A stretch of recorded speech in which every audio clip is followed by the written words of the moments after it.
In 1986, John Carpenter had Big Trouble in Little China. The US movie, with costs of $25 million, pulled in America less than half of its budget back. It was a commercial flop, but was with the years successful on video and could build a cult following.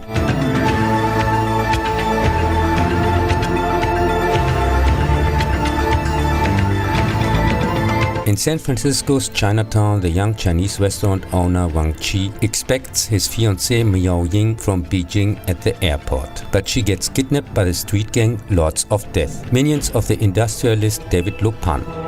Trucker Jack Burton wants to help his friend. Alright, what's going on, Wang? Why'd they steal your girl? But makes acquaintance with black magic, a 2,000-year-old spirit, flying swordsman and strange mythical creatures.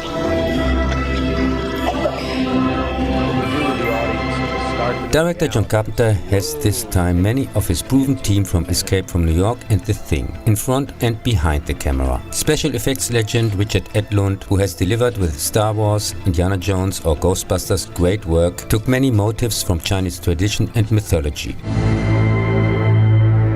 Much of the cast are Asian actors, like James Hong as the villain David Lo Pan, Victor Wong as Ek Shen, or even the actual lead Dennis Dun as Wang Chi. The movie was his most ambitious and expensive project till then, in which alone the soundtrack was more expensive than the entire Halloween movie.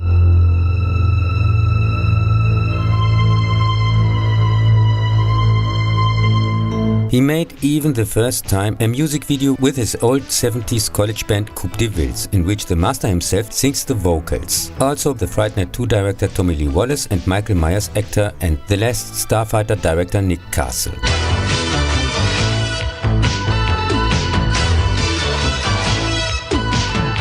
can feel the wind is rising, baby, now the truth is here.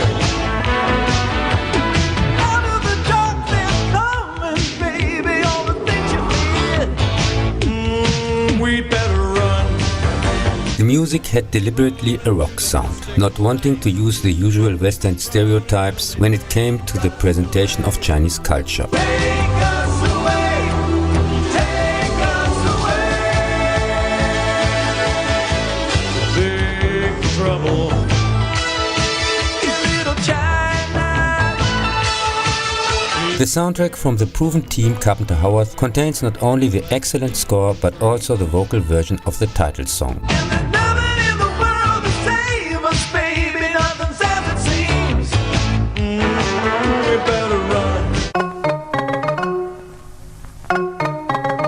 The figures of the three storms also appear in a different version in the Japanese cult classic Lone Wolf and Cub, Baby Cart at the River Styx, the second movie of the outstanding 6-part Okami series.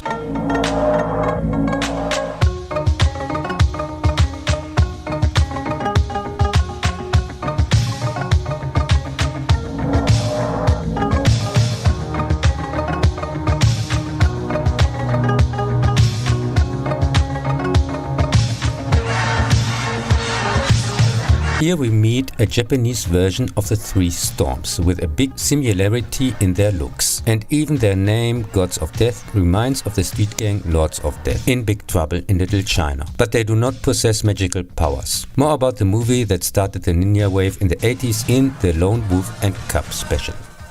This is Jack Burton in the Pork Chop Express, and I'm talking to whoever's listening out there. It's a pretty amazing planet we live on here, and a man would have to be some kind of fool to think we're all alone in this universe. The first time I heard something about Big Trouble in Little China, the movie finished its theatrical run and hits VHS. This time I knew it was a flop in the cinema, and with low expectations the movie blew me away. A never seen before explosion of action and special effects. This movie is entertainment cinema at its finest. The enthusiasm of the excellent cast jumps right out of the screen and infects the audience. The story is a rapid non-stop roller coaster ride in style of a classic western. Fight scenes are choreographed perfectly, stunningly staged. Kurt Russell gives a parody of his characters in Escape from New York and The Thing. Jack Burton is really funny and has lots of iconic one-liner. The sheer endless imagination with the created characters and the love for the detail make the movie extremely extremely watchable. The presentation of Chinese culture and mythology is intelligently integrated into the story and acts at no time forced or placed. The Three Storms are a perfect example how not to simply copy a similar element from another movie, but evolve it logically and make it even far superior than the original.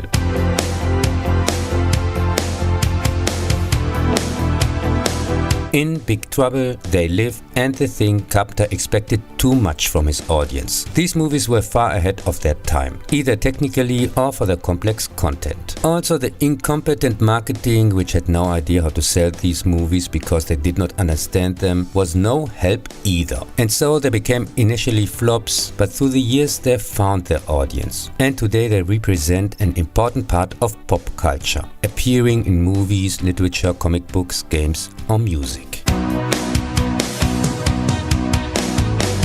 I stumble into town just like a sacred cow. Visions of swastikas in my head, plans for everyone. It's in the way of my eyes. And I would be happy and my curse would be lifted. Go off and rule the universe from beyond the grave. Indeed! Or check into a psycho ward, whichever comes first, huh? You shouldn't mess with me. I'll ruin everything you are. You know, I'll give you television. I'll give you eyes of blue. I'll give you a man who wants to rule the world. And when I get excited, my little China girl says, oh baby, just you shut your mouth. She says, Are you crazy? Is that your problem? she says,